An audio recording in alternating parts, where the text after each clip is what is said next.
We're here with Demsey McKean, who has got a glittering history of literally playing every sport there is apart from Aussie rules and cricket. What are the sports you've done? Rugby league? Yeah, I started. We come from a pretty strong rugby league family, and so I started rugby league when I was about 4 years old, and then rugby union when I was about 13, then mixed martial arts, and then Muay Thai, and now the boxing. But also dabbled in a bit of swimming there for club as well in between some of those sports. Flanker, centre, fullback.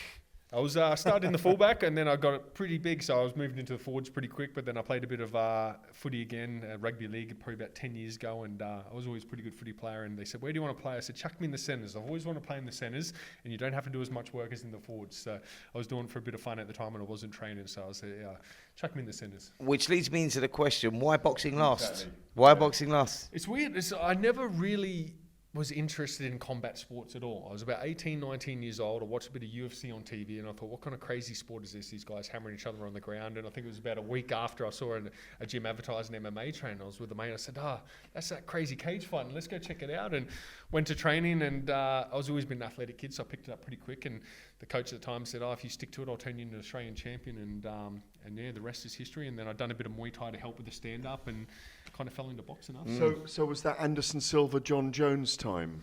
Yeah, I think it was a little bit before then. This is the proper OG UFC days. So George St. Pierre and Frank Mir, Randy Couture. Yeah, I used to love that. I used to. I never got into a sport like I did with the UFC and the MMA. And what is it? So if a boxing match goes to the ground, let's say, you'd be able to handle yourself on the mat. Yeah. Definitely. I got up to about a purple belt level in Brazilian Jiu-Jitsu as well, okay. And so I'm quite crafty on the ground as well, and I've got some long legs that can whip those kicks up to the head, which you saw in a professional fight the other day. Actually, I saw a little reel. Yeah, that was brutal, by the way. Terrible. It was bad. Yeah, banned for life. We were saying earlier that person should be banned for life. I've seen a couple of them in like the Russia fights as well. They're pretty wild over in Russia, where you see some of the 8v8. Yeah, it's mad. It's when it's not going their way, they revert to something else. That's what they do. Listen, I wanted to ask you about, you chose boxing like out of all the other sports that you've done, and you've dabbled at pretty much everything. You look like an athletic guy that can pretty much do everything as well. What is it that's so addictive about boxing that makes you come back? Because like you say, your UFC and everything else, and you do that, but boxing was the one that you chose. What was it that made you so addicted to that sport? Well, it's I was competing, I was supposed to have a title fight for mixed martial arts, and that kind of fell through, and then a professional boxing fight come about. It was actually the Alex Leopai and Malik Scott card in Brisbane, Australia. And they hit me up, I think it was the day before weigh-in. They said, "Do you want to take this professional boxing fight?" And I said, no amateur experience? No amateur fights ever. I went straight to pro. I didn't have any amateur fights, and they said, "Do you want to take this pro boxing fight?" I thought, bloody hell, don't some of these guys have 200 amateur fights before they turn pro? And they said, we're offering you $1,200. And back then I was like, that's a lot of money. I'm going to take this fight. Wait, so you've not trained before this either for this professional bout? No. So I was training on the ground, and I got into a clinch in that fight and almost dropped a few knees as well, and had to pull myself up about it. So that's lucky insane, I didn't let mate. them slide. And then I had that fight. I went back to mixed martial arts. 6 months later, someone offered me another boxing fight, and I had about 6 weeks to prep for that. I thought, let's give it another go.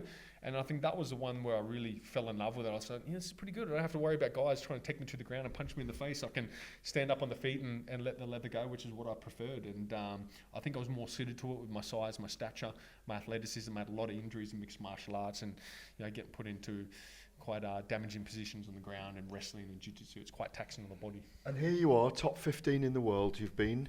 Top 15, top 11? I'm not anymore because I'm coming off a loss, and I've been inactive for about a year, but I was as high as number 8 with the IBF and WBO as well. So what the addictions there, clearly, because you're facing kind of Hrgovic was considered in the top 5 in the world when you fought him. Moses Itauma, you're now fighting. People are calling him the takeover at 19. He could be the best thing since sliced bread in a couple of years' time. Where does this addiction for it come from then? Clearly you want to be a world champion. Yeah, definitely. I've got I want to acquire things of my own. I want to fight for a world title. I want to win a world title. I've got to get to a world title first. It's one thing to say I want to win a world title, then to fight for a world title, you got to get to that position first. And to be able to get to that position, you've got to take on ranked opponents. I've been inactive for a year. I've been in the gym training every day, having setback after setback for fights, falling through. So I've been in the gym training. We've been entering fight camp, tapering back, sparring, all of that, all the above. But he's got something, everyone's saying he's taken a big step up with me, which he is, but he's also got things that I want, that I need, and that's a world ranking number 6 at the WBO and a title that I don't have. If I can, and when I do take him out, I take that world ranking, and that opens big doors for me.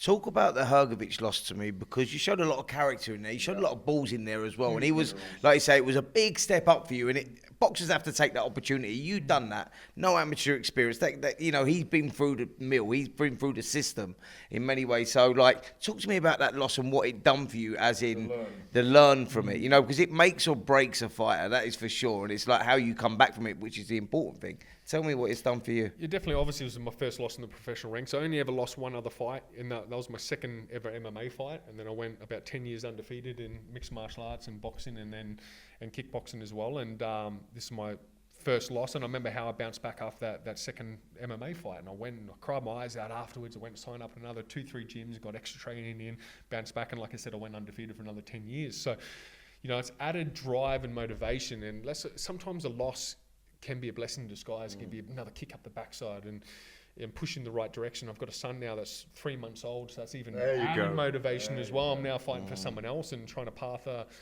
pave a good pathway for him on the way up, and so he can look back. So, you know, and I thought I can say it was like he hit me with a good shot in that 12th round, and I copped about 4 shots in the back of the head afterwards, and the legs went, the equilibrium went, and that's why they're illegal shots. And I felt like I wanted to continue after about 5 or 6 seconds. It started to come good, but ref waved it off, and it is what it is. But looking back on that fight, it's like if I pushed a bit harder, a bit more active in the clinch, you know, I could have won that fight, even though I got stopped in the 12th round. The old what ifs, you know. But I was always in that fight, and I was coming home strong in those later rounds. It's learning experience, mate, and you're, you know, with the pedigree that you had, like non-existent as an amateur, learning on the job as a pro, you can only take positives from that performance against Hrgović, who's a world-ranked fighter, you know, and so, you know, you take a lot of positives from that. Yeah, it was two ends of the spectrum, wasn't it? You had a guy that took a professional boxing fight on a day's notice, and you had someone that won all the Europeans and Olympic medalist, and, you know, went through the gears in the amateurs as well, and was an established pro and number 1 for a long time in the mandatory, you know. So it's like took a big step up. I was a big underdog in that fight as well, and I think my stocks went up even though I lost. Come from a stoppage loss. You're not training here under Tony Sims anymore either, are you? You're based back now in Australia. Yes, I've been back home. Down on the farm anymore? No, I'm on the Gold Coast, luckily, so we're a bit more civilised out that way. So. But yeah, I've been back home. What's wrong with Essex? No, I thought you meant on the farm back home where I actually grew up as well. I didn't know you grew up on a farm. No, yeah, we had like a bit of acreage and stuff like that. But yeah, I guess it was a farm out. Like He's fascinated now. No, history of farming I want to get into with you. It's only a farm, mate. It's not an alien or anything. No. Next time we'll get into the whole. What I wanted to ask was, as Spencer's trying to get out of you, and you pointed out, the loss was a learn against Hrgović. It let you know that you could handle someone that is very well thought of. Obviously, he's got a rebuild at the moment. You mentioned Moses Itauma. He came in here and spoke to us earlier, and he's very upset. He said you were trying to wind him up in the head-to-head. Do you think you got into his head a little bit? I don't think it's winding him up. I just think he's just kind of talking facts as well, which he knows about. And yeah, if he wants to get wound up, if he's saying that, he's kind of wound up, isn't it? I think I did get inside his head. I think he was saying that you can talk a lot, and he said I can't do that. Actually, this might be the first person actually that can speak more than Gareth Davies. If I'm totally honest, like you do talk quite a lot, and I think that got inside his head for sure. As well, by the way. Oh, brilliant. Yeah. But I think he's a good talker for a 19-year-old as well, and you know, on some big cards. I think he holds himself quite well. He's a good talker. You keep talking about 19. I heard that at the press conference there as well. Do you feel that it's too soon for him? Yes and no. I think it's a big step up for him, but I think he's got the skill set where he gives a lot of those top guys trouble, and I think him and his team know that as well. And but it's a lot different when you're in there with someone that's going to throw punches back, that's training and watching footage and coming up with a good game plan to negate his strengths as well. And like he said in the face-off, he hasn't been hit with a 10-ounce glove yet. And I'm a big heavyweight that packs a punch, and it can all change, and especially if it gets into later rounds where he doesn't have experience. I'm a 10, 12-round fighter as well. That's where I thrive. I come home strong in the later rounds. So. Finally, can we ask you about Australian boxing? Obviously, Kostya Tszyu and Tim Tszyu, Jaya Pattaya, there's a kind of crossover with the Antipodeans anyway, the Maloney brothers. there is a bit of a resurgence in Australian boxing, and we kind of need it because it's a fighting culture, isn't it? It is. We're a very sporting nation. We're very good at a lot of sports, and the last few years, Australian boxing's been on the rise. And like Joe Hapate, you got Liam Paro as well. He's been proven himself time and time again. He's one of my stable mates and back home, and from the same management company. And everyone ruled him out. The last 3 fights he had under Matchroom as well, he was kind of used as a guy for their guys to beat, and he still is, even though he's the champion, And we're in a good position. We've got a lot of good fighters, even Justice Hooney, another heavyweight as well. He's a good fighter. We got, and a lot of guys that you don't really know of or seen because we don't have that platform to fight. Have you got a good lot coming through, a good crop coming through as well? Constantly. We always have for a long time, and I think now that they're starting to become a lot more bigger shows and promotions, and we're getting our guys on those shows to be able to kind of be seen worldwide. Yeah, brilliant stuff. So give us a prediction for December the 21st for your fight against Moses Itauma, and also for Tyson Fury against Alexander Usyk. Demsey McKean wins by any means possible, and I think for the main event, I think Usyk gets the job done again. Points decision win. I think he's going to come in with a lot more confidence in this second fight.